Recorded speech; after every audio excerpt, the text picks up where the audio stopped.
Don't give in to our culture's way of fun and laziness and relaxation.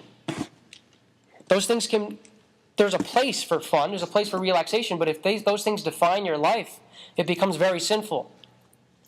And remember, verse that I put there, we've looked at this before, there is a way that seems right unto a man, but its end is the way of death. Use this time now, invest and prepare. We're going to talk more about what that means, preparing tonight. Genesis 2:24. For this reason, a man shall leave his father and mother, be joined to his wife, and they shall become one flesh. Why is that word important there? The Bible says a man pursues a woman, not a boy, not a teen. It says a man shall pursue a wife. The problem is, that's not what we have in our culture today. In our culture, we have 15-year-old boys running around and taking girls to be theirs. They have never studied what it is to be a man. They know nothing about manhood, nothing about the responsibilities that's involved or the commitment that's involved, but they want to play with the girl. And the girls fall for it. And the girls give in to the guy. And you let him have his way without the responsibility for you. Now, I've shared this with you many times, but I hate the idea of the teenager. I think it's demonic. It comes from people that believe in evolution. Teenagers take those privileges that belong to adults and the benefits of an adult without assuming the responsibilities that come with adulthood. And then when it's time for them to be an adult, they see no motivation for them to increase in responsibility because they've already had these privileges and desires. Why should anything change? So now today we have a lot of big kids walking around calling themselves adults. They want no responsibility. Imagine if I went up to Josh here and I just handed him a deer rifle. Said, go shoot some deer. Sounds fun, right? Sounds fun, but it also would be very dangerous, wouldn't it? If he had never studied how to handle a gun. If he never studied how to go hunting, what's involved in that. The same thing happens every time a young man takes a girl when he hasn't studied, hasn't prepared for manhood and how to treat her right and what's involved in a relationship and the responsibilities. It's a very dangerous thing. So the truth is, guys, you're a child until a certain rite of passage, which should happen around 12 or 13 years old, when you become an adult. And from that point on, you earn the privileges that come with being an adult. You earn the rights, the privileges of adulthood. For instance, did any of you guys just get up and say, I'm going to start driving today, and just take your parents' keys and you just started driving? You needed to study, right? You took driver's ed classes. You practiced with an adult in the car. You prepared. You didn't just get in the car and start driving. And then you passed a test, a written test and a driving test, and then you earned the right to drive a car. The same thing needs to apply in relationships. You need to earn the right to be a man that could enter a relationship with a woman. Until then, you have no right touching another man's son or daughter, taking out another man's son or daughter. Let's look at areas of preparation. This is on your sheet there. So there's 4 key areas that we need to prepare ourselves before we could say, I am ready for a relationship. And this is a time for you guys to evaluate yourselves. Where am I on these 4 areas? Number 1, practically. Practically. Anyone know what that means, practically? Kind of means, basically, are you useful? Can you do useful things that a guy or a girl should know how to do? Guys, do you know how to fix things? Do you know how to work with cars? Do you know how to build? Boy Scout kind of stuff. Do you know how you would stay alive if you were lost in the wilderness? God bless you. These are things you should be inquiring about at this age. These are things you should be asking your fathers about. Ask them these things about being a man. Ask them, how do you use these tools? What are they used for? Girls, are you learning what's involved in taking care of a home? Are you learning how to prepare meals? This is not some sexist thing. Guys, you guys better learn how to cook meals too. You better learn how to clean dishes. You better learn how to do the wash. You better learn how to iron. Your wife will not be your slave, and your mom should not be your slave right now. If your mom's making your bed every day, we got a problem. Big problem. But there are certain responsibilities that God has designated to the man and to the woman. There are certain rules that he has assigned that we are fit for. Now, guys, I mean, if your mom and dad do everything for you, you need to wait some time before you enter a relationship. If your parents pay all your bills for your phone and for your car, and they buy all your meals and all your clothes, you're not ready to be in a relationship. You don't know independence yet. You're not embracing manhood yet. And do you know what you're going to be doing for a living? If you aren't sure, or if you see that I have years of college ahead of me that I got to study hard during, then it's not time for you to be pursuing a relationship. If you see that, well, I know what I want to be, but after college you're not sure, where you're going to get a job right now, where you're going to get hired, where you're going to be working, then there are certain things that you want to wait on before you're pursuing a female. Now, second thing, are you prepared? Number 2, intellectually.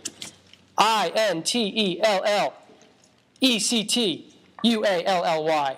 Intellectually. This has to do with using our minds, intelligence. Develop your minds. This time in your life is a huge time for you to develop your minds. Don't let your brains just turn to mush. Our culture today is very big on not wanting to study, not wanting to work hard, and just wanting to be entertained. Just wanting to sit on the couch and be entertained. We have a mind and a brain for a reason. In fact, the brain is one of the greatest gifts God has given you. It is such a complex, awesome gift. And we have minds, and we should be thankful for them and want to use them. Study classic books. I mean, read things that are known for being really good reading. It's a privilege. Know that it's a privilege to go to school. It's a privilege to learn. It's a privilege to learn from teachers, from your parents, from your pastor. A lot of people don't have those privileges.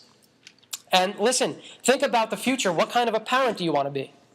Do you want to be a parent that knows nothing? I think that's saying no. Do you want to be a parent that has answers to questions? I hope so. And what's a great thing about having children is you will have a reason to learn these things so that you can teach your children, so that you can teach them stuff. Number 3, emotionally. Are you emotionally mature? Listen to this quote by Paul Washer. If you throw a temper tantrum because your parents will not let you go to the mall, if you're depressed because you do not have the latest version of Xbox, or if you lock yourself in a room and cry because it looks like the barber used a weed eater to cut your hair and it doesn't look nice, you've got a problem. Guys, I mean, some of you guys are more girly than the girls. Let's just say it like it is. And some of you guys are just wimpy. If you're going to call yourself a man, be a man. And girls, I mean, some of you guys just hunger for drama. Some of you guys live for drama. If that's you, you're not ready for a relationship. If you're the drama queen in your school, forget it. You're not ready emotionally. Now, secondly, with that, are you patient? Are you patient? Do you want to go into this relationship with this person because you believe you are prepared and God has brought you a godly person? Or do you want to go into this relationship because you're tired of waiting for the right person?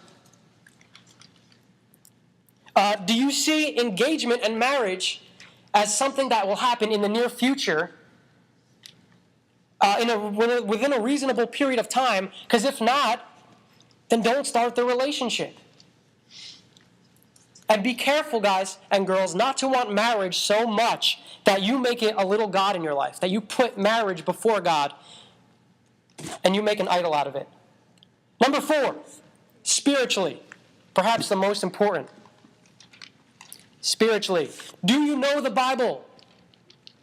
You guys need to be reading the Bible and studying it and meditating it and learning it and actively pursuing godliness. Listen, if anyone tells you 15 minutes in the Bible a week is enough, don't listen to them. You should be more than that each day.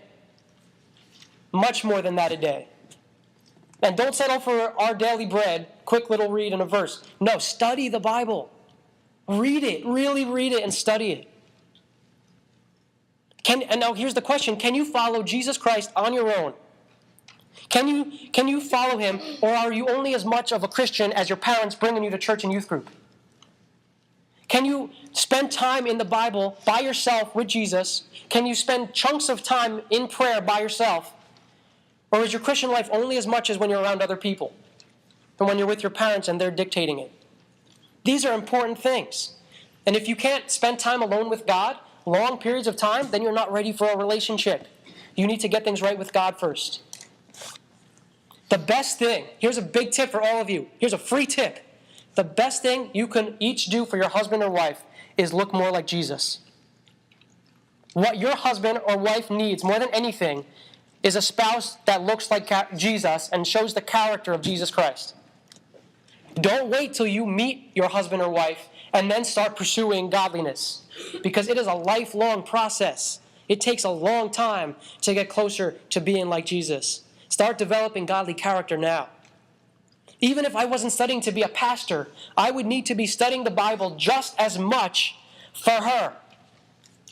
Not for ministry, just for the sake of my wife. That I would look like Jesus, and that I, as the guy, would be able to be a spiritual leader to her. She will be my ministry above anything. Now, these 4 things that we looked at. Not only should you examine yourself to have them, but you should look for them in a spouse. A spouse is a husband or wife, when I say spouse. So these 4 levels of preparation should be there. But our romantic ideal of what we want in a spouse is often so different from what God says we should look for. What are your criteria for a husband or a wife? What are the things you look for right now? Back to your notes. The first non-negotiable, number 1, should be, who's got it? Anyone? Number 1. Christian. First, non-negotiable. No ifs, ands, or buts about it. If you're a Christian and you're growing as a Christian, you should not settle for anyone that is not a mature Christian. Guys, what a person believes matters big time. If you just go on a date with somebody because they're good looking, they're handsome, or they're cute, or they're fun to talk to, guys, you don't even know what they believe. They might be worshiping Satan. They might be involved in witchcraft, any kinds of demonic stuff. You need to know what they believe. Look at the verse that's there. 2 Corinthians 6:14. Do not be unequally yoked. Did I leave lines there? Unequally yoked with unbelievers. For what partnership has righteousness with lawlessness? What fellowship has light with darkness? None. The answer is they don't have fellowship together. The second verse I put there, 1 Corinthians 9:5. Don't we have the right to take a believing wife along with us, as do the other apostles and the Lord's brother and Cephas? Paul wrote that verse saying, don't I have the right to take a believing wife? And the answer is yes, you do have the right. And it's important that he didn't say, don't I have the right to take a wife, but he specified a believing wife. To be married with a believer. So we look at the idea of the greater spiritual marriage like we talked about last week, and it's between Jesus and his church, the Christians, right? Those who believe in Jesus. So a godly marriage is between people who believe in Jesus Christ. And if dating is for the intention of marriage, then a believer should not be dating an unbeliever. Guys, if you're calling yourself a Christian, if you say you've been born again, if you've been baptized, there is no place at all for you to be dating an unbeliever. Plain and simple. It's just sin. It's not to be mean. This is not to be hateful. This is for your protection. God has put this there for your protection, because he knows what happens all too often when a believer goes with an unbeliever and starts getting pulled into their ways.